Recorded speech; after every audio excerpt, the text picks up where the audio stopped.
Hey, I want to talk to you about this greenhouse installation and why we built it and how we built it and some of the things that need to be considered as we move forward into the future. This is a 13,000 square foot set of facilities that use premium polycarbonate and rely exclusively on natural ventilation and exclusively on solar power.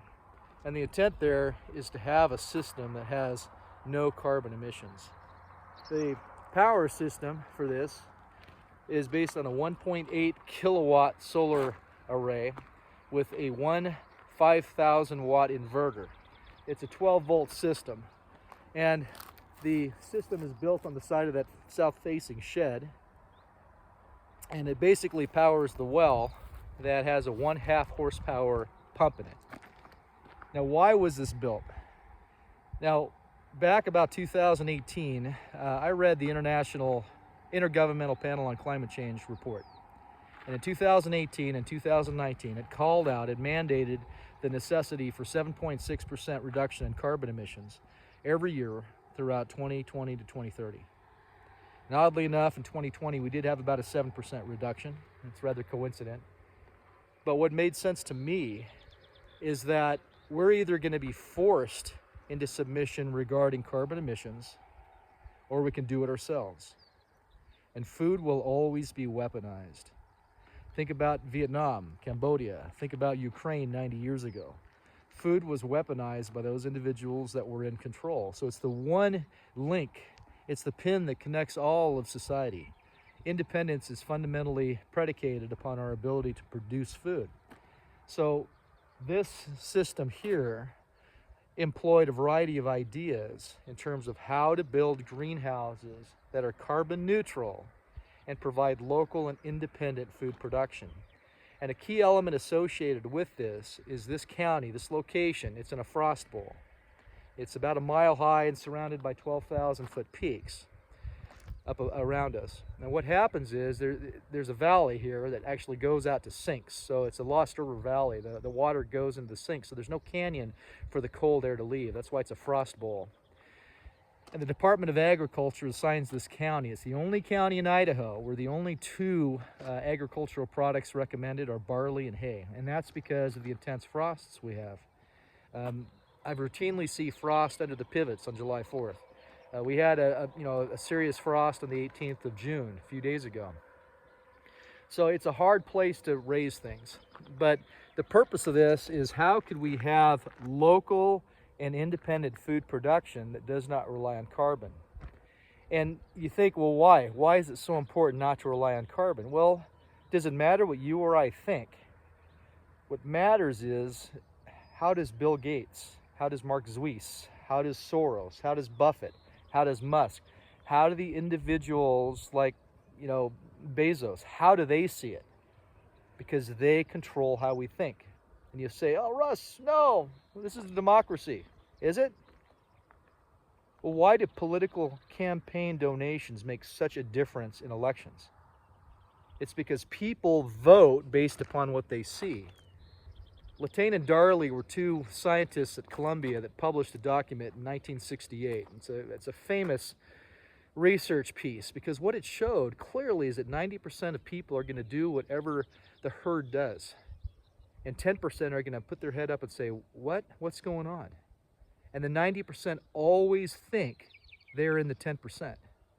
All you have to do based on that research, easy to conclude, is to control the information filters. Comcast, Gannett. I mean, the big people that own 200 newspapers or, CNN, NPR. Think of Juan Williams when he got fired. The day after he got fired, Soros gave NPR $1 million donation. And why did they fire him? For some trumped up charge. It didn't make any sense. So the reality is that even though we claim we're in a democracy, because 90% of the people follow the herd, they're going to do whatever they're told. They're not going to vote based on principle. Think of how many people in this world spend $200 for a brand label on the back of a $10 pair of jeans. Or what percentage of the population pays what I call the dumb tax, plays the lottery. It's asinine. So what I'm getting at is, if you're using the argument that, there's plenty of food, our grocery stores are full, whatever, it is today.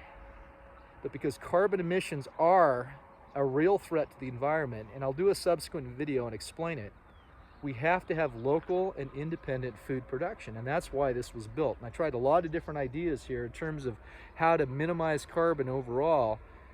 And how this has worked is I've had some U-Pick farmers markets. So the people actually come to this destination. And how we do it is let them go in, U-Pick themselves.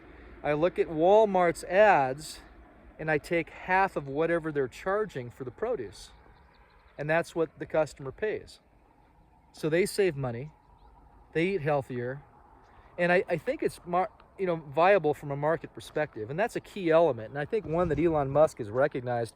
If you want to improve society and eliminate carbon emissions, whatever the decision is has to use market principles.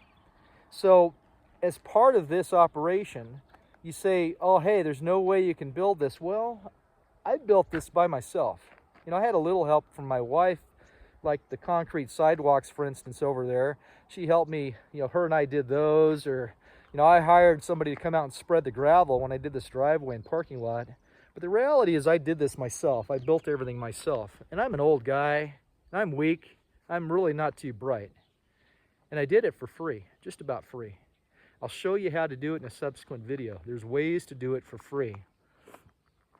But, and look, I got a day job, okay? I got a day job, plus, hey, in the time when I was building this, I got another Master's of Science degree from a university in California. Plus, I built another house that I'll show you. Another thing I'm working on is how to solve carbon emissions from residences. So 33% of our carbon comes from agriculture. Well, this is the first thing to target. If we can have a diverse set of food in the worst climate in the country. This is one of the worst locations in the country for agricultural diversity. So if you can do that here, I think you can do it anywhere. In any event, I think it's worked pretty good. The farmers markets have been were last year. I haven't had any this year. I've been pretty busy, but really popular last year. It's a proof of concept.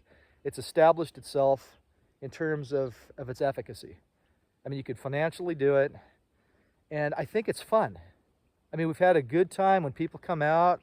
The kids are there, and, it's a lot of fun. So I guess what I'm getting at is it doesn't have to be expensive to solve climate-related things or to be food independent. And if we could target locations like in urban areas where those vacant lots exist, put up greenhouses, have people come and work in those, when crunch time happens, when food insecurity is here, having that infrastructure in place, not only does it help us minimize carbon emissions, we can eliminate the food insecurity that we experience in inner cities. We can eliminate plastic packaging waste that fills our landfills. We can have people actively engaged in good causes in terms of supporting themselves. I mean, there's a lot of benefits from this. So one other thing to point out is price. So my target, and I do, as part of this and creating this, and I'll explain how to do it for free, but I had to create a business that actually marketed greenhouses, and I had to do some designs, and they're on one of my websites. They're free. I give my designs to anybody who wants them. But the target price for me is $5 a square foot. That's what I want to do. Right now, for a 2,000 square foot, I think I'm probably $8.50 a square foot, $8.50 for retail. But if you go to Conley's or Nexus, it's like 26, 27. So, quite a bit less.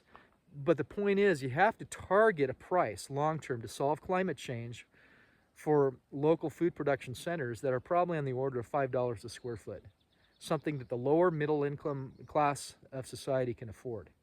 And that's another thing I've been trying to work on here. How can we come up with designs and economy of scale to minimize the costs so that we can fundamentally transform agriculture? I mean, John Kerry, look, this is blatant.